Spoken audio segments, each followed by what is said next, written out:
Bismillahir Rahmanir Rahim. Assalamu alaikum wa rahmatullah wa barakatuh. On the behalf of Multan Public School and College, I am Qari M Omer, Islamiat teacher for 9th O levels class. Today we are going to start our new lesson about angel, and that topic belongs to section 8, chapter 2, book Farkhandanur Muhammad, page 225 and 26. Let's begin. The second articles of faith is belief in the existence of angels. The non-believers considers angels to be Allah's daughter. This articles of faith verifies the belief in the oneness of Allah. Our first point, creation of angels. Angels are amongst the most honorable and dignified creatures of Allah Almighty. They were created from light, as man was created from that which has been described it in the Quran. While the jinn created from smokeless fire, the Holy Prophet ﷺ said, the angels were created from light, the jinn were created from smokeless fire, and Adam was created from that which has been described to you. We believe that Allah created malaika or angels out of divine light. Allahu nuru samawati wal ars. Hence they are invisible to humans. Angels have no gender, and they are therefore neither males nor female. Just as faith in Allah is meaningless without a concept of Allah, faith in angels all has no importance unless we know what angels are. Angels can change themselves into any shape they like, but they never do anything knowing or unknowingly against the command of Allah Almighty. Angels are obedient servants of Allah and are free from sins. Like prophets, they too are innocent. No one else bearing prophets and angels enjoys that position. Their basic aim is the celebrations of Allah's glory and proclaiming of His holiness. Angels cannot seen unless they appear in human form. A hadith tells us that once Hazrat Jibreel alayhi salam appeared before the gathering of the companions of the Holy Prophet sallallahu alaihi wasallam in order to teach them about Iman, Islam, Ihsan.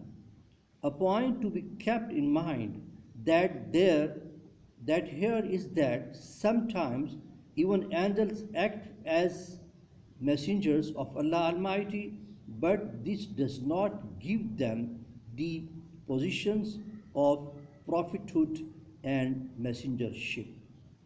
Although angels are near to Allah, they are not superior to man.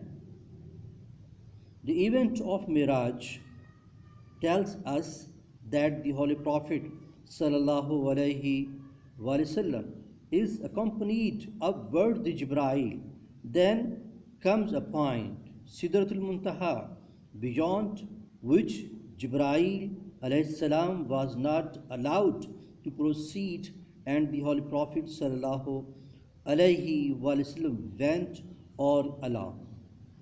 When Hazrat Adam was created, Allah Almighty commanded the angels to bow down to him.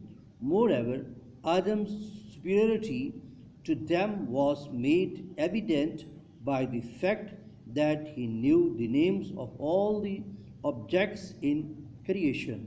وَعَلَّمَ آدَمَ الْأَسْمَاءَ كُلَّهَا, while the angels did not. Our next point is best of angels.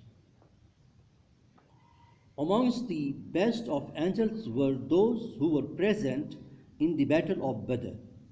It's said in Sahih al-Bukhari that Hazrat Jibreel alayhi salam came to the Holy Prophet sallallahu alayhi wasallam and had asked him that how did he rate the people who were present at Badr.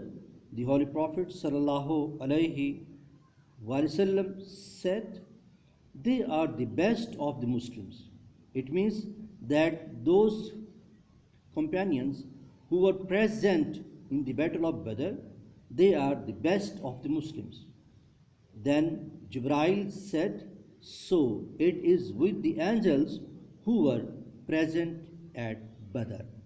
Our next point is exact number of angels. There are many angels of which only Allah knows their exact numbers.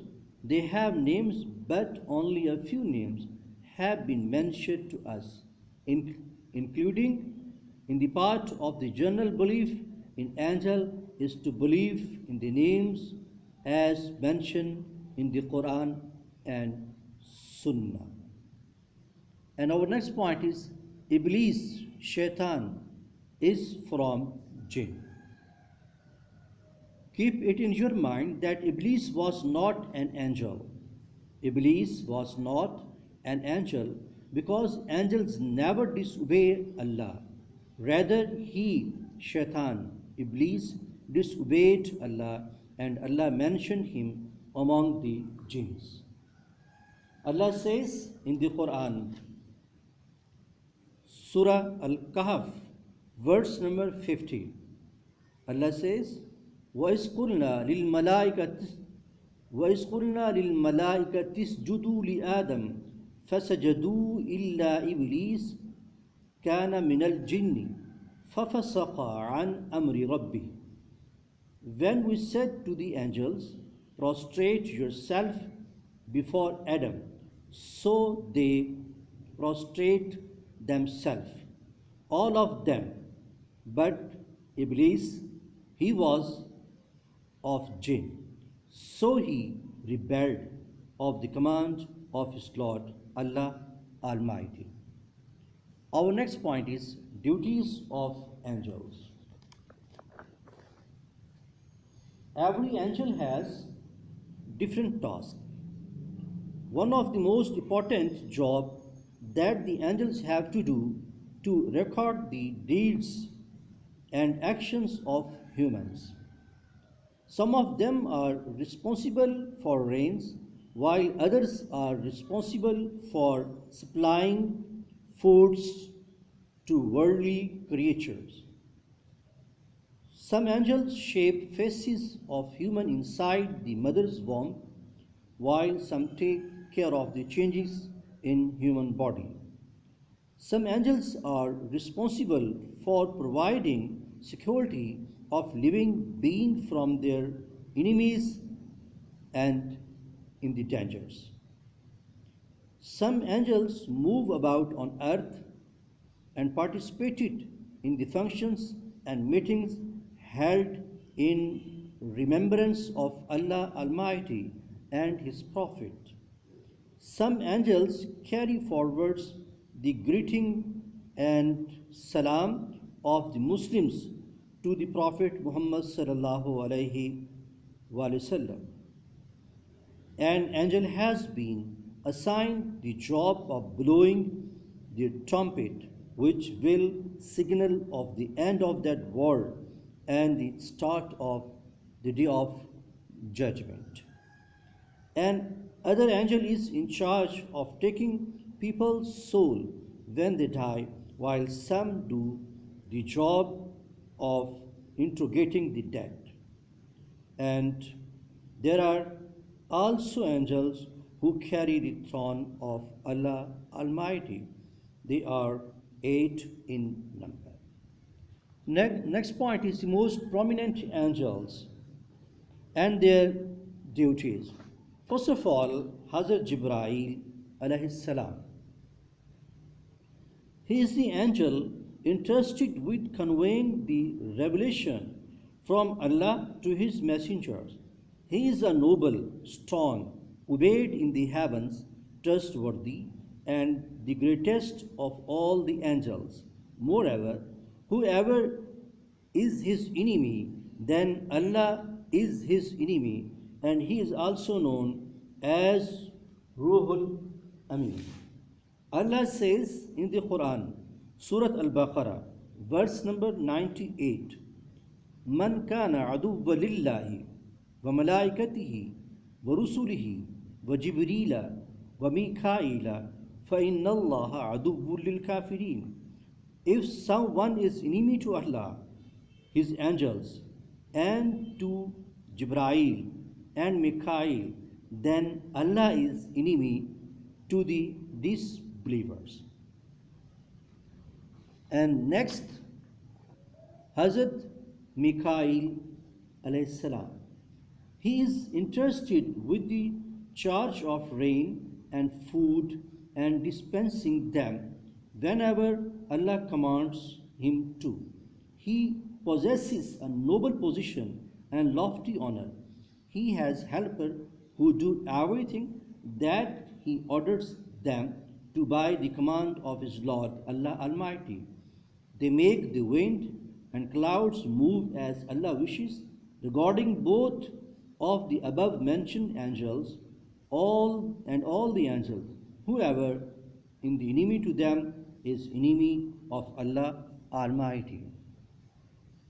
Next, Hazrat Israel. We believe that Hazrat Israel is the angel of death.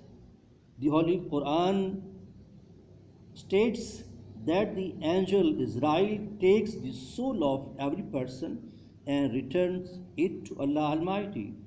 However, the Quran makes it clear that only Allah knows when and where each person will be taken by death. Thus make it clear that Hazrat Israel has no power and no of his own. Allah gave him the authority to take the soul. Next angel, Hazrat Israfil alayhi salam. He is among the main angels, and he is entrusted with the trumpet. He will blow the trumpet on the day of judgment. The sound will destroy and kill everything. When he will blow for the second time, then all will come to life with the orders of Allah Almighty. And next angels, Kiraman Katibin, the respected writers, respected recorders.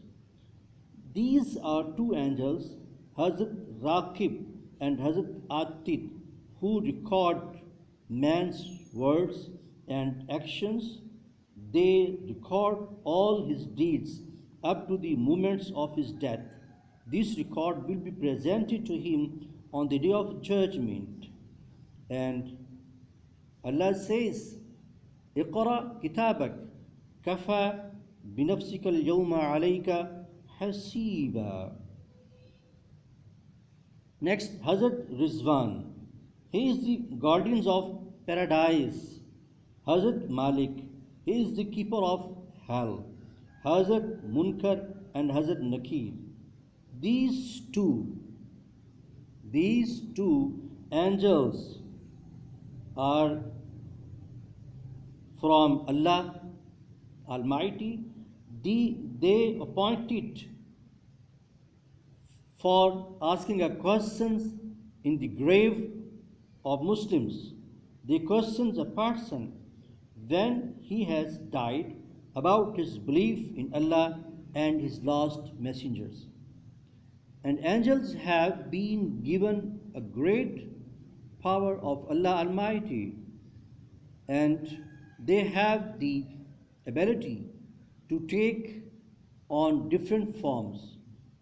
And though the greatest speed known to man today is the speed of light, the angels are able to travel much faster than this.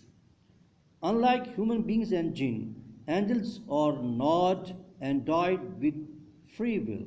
They are absolutely obedient to Allah's command without an hesitation. Next, we will come of our questions for practice. Question number 1: does belief in angels makes a Muslim's faith stronger?